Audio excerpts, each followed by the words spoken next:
बिस्मिल्लाहिर्रहमानिर्रहीम रब्बिश्रह ली सदरी वयस्सिर ली अमरी वहलुल उक़दतम मिन लिसानी यफ़क़हू क़ौली। मैं अबू इक़रा इब्न समीउल्लाह आप सब लोगों का इस्लामी तरीके से इस्तकबाल करता हूँ साइंस वर्सेस साइंस में। अस्सलामु अलैकुम वरहमतुल्लाहि वबरकातुहू।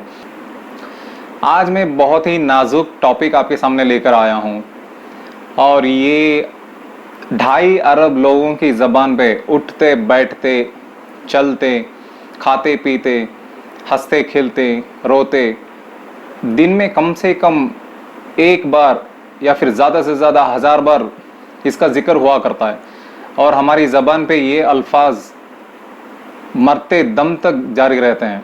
मैं स्पेशली 2.5 अरब मुसलमानों की बात कर रहा हूँ और ये वो अल्फाज हैं जो पानी से भी ज़्यादा हल्का और स्टील से भी ज़्यादा कई गुना ज़्यादा स्ट्रांग है। जब एक बार यहाँ इसमें बस जाए उसको तोड़ना मुश्किल है। खैर, मेरा एक नज़रिया अलग है इसको देखने का।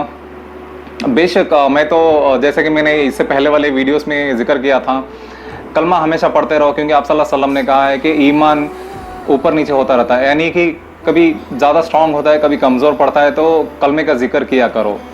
और कलमे शहादत ला इलाहा इल्लल्लाह मुहम्मद रसूलुल्लाह अशहदु अल्ला इलाहा इल्लल्लाह व अशहदु अन्ना मुहम्मदन अब्दुहु व रसूलुहु।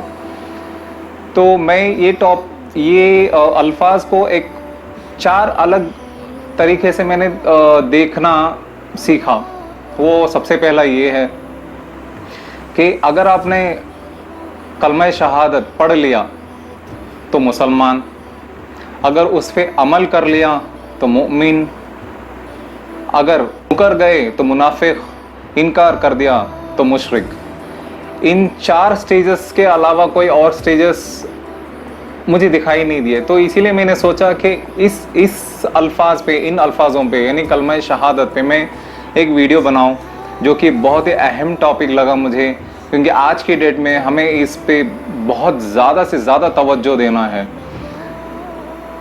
तो मैं उम्मीद करता हूं कि आप इस टॉपिक को थोड़ा एक अलग नज़रिए से देखेंगे, ना कि मैं कोई किसी के ईमान पे सवाल उठा रहा हूं। बेशक नहीं, मैं सिर्फ ये कहना चाह रहा हूं कि हम सिर्फ कलमा पढ़कर मुसलमान बनकर रहना चाहते हैं जब तक मौत ना आ जाए, या फिर कलमा पढ़कर मुसलमान होने के बावजूद उस पर अमल करके ईमान को पुख्ता करके मोमिन की तरह जीना चाहते हैं, या फिर कलमा पढ़ के ऐसे ही ज़िंदगी गुजार के चले जाना चाहिए, या फिर कलमा हम इनकार कर दें। अस्तगफिरुल्लाह, नाउज़ बिल्लाहि मिन ज़ालिक। ऐसा तो मैं आपको करने के लिए नहीं कहूँगा, लेकिन हमें ज़्यादा तवज्जो देना बहुत ज़्यादा ज़रूरी है आज के माहौल में एटलीस्ट। तो कम से जब मैंने मेरे एक अजीज़ दोस्त से इस चीज़ के बारे में जिक्र किया तो उन्होंने कहा कि हाँ करो इस टॉपिक पे।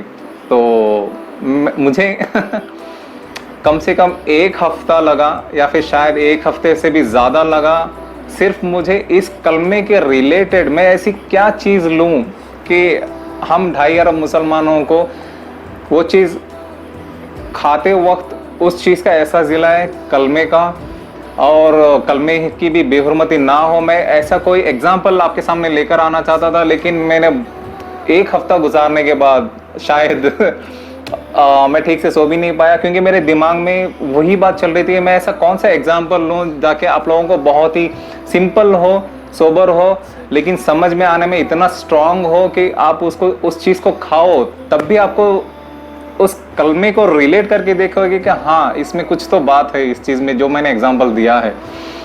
तो मैं उम्मीद करता हूँ कि आपको एक छोटा सा ये एग्जाम्पल पसंद आएगा और इस टॉपिक को आप कुछ अपने ऊपर ना लें, लेकिन इसको थोड़ा वाइडर लेवल पे सोचें क्योंकि जो आने वाले हैं मुस्तकबिल में उनको ये चीज़ अच्छे से समझ में आए। क्योंकि हमारी उम्र हम तो नहीं जानते, अल्लाह आलम, लेकिन फिर भी जितनी उम्र बाकी है उस पे बची कुची उम्र पे और थोड़ा ज़्यादा हम अपने ईमान को स्ट्रॉन्ग करें और ज़्यादा पुख्ती लाएँ अपने ईमान में।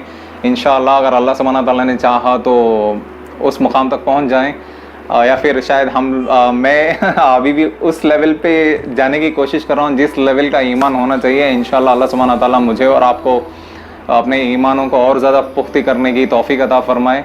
आमीन सुम्मा आमीन।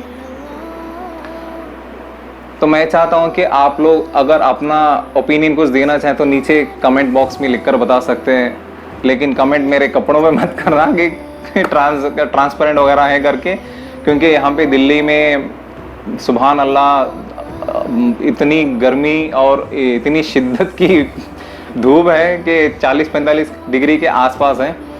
तो मैं आप सबों से गुजारिश करता हूँ कि इस टॉपिक पे रिलेटिवली कमेंट करें तो बेहतर है। मैं इस वीडियो का कंटिन्यूएशन आपको सेकंड पार्ट में बताऊंगा, क्योंकि मेरे कोई भी टॉपिक 15 से 20 मिनट या फिर 25 मिनट से नीचे नहीं होते हैं, क्योंकि इस्लामिक टॉपिक पे जब भी बात होती है, क्योंकि मैं भी बहुत सारे इस्लामिक स्कॉलर्स को सुनता रहता हूँ, क्योंकि इस्लामिक की एक एक आयत या फिर एक अगर कॉमन जनरल लेवल पे भी अगर बात की जाए तो वो बहुत ही मुख्तसर पे नहीं होती है बात, क्योंकि बहुत ही लंबा वक्त देना पड़ता है या हमें, क्योंकि इस्लामिक टॉपिक्स ना 1 मिनट 2 मिनट में ख़त्म नहीं होती हैं। तो इसीलिए मैं ज़्यादा से ज़्यादा कोशिश करता हूँ कि बहुत ही मुख्तसर वक्त में मैं आपको एक इन डिटेल में समझाने की कोशिश करूँ, लेकिन नहीं हो पा रहा है। इंशाल्लाह जाते जाते मैं अपने आप को इम्प्रूव कर लूँगा इंशाल्लाह।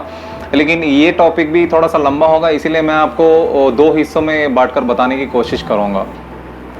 तो इसका बाकी का पार्ट मैं आपको अगले पार्ट में बताऊँगा। जज़ाकुमुल्लाहु खैरन।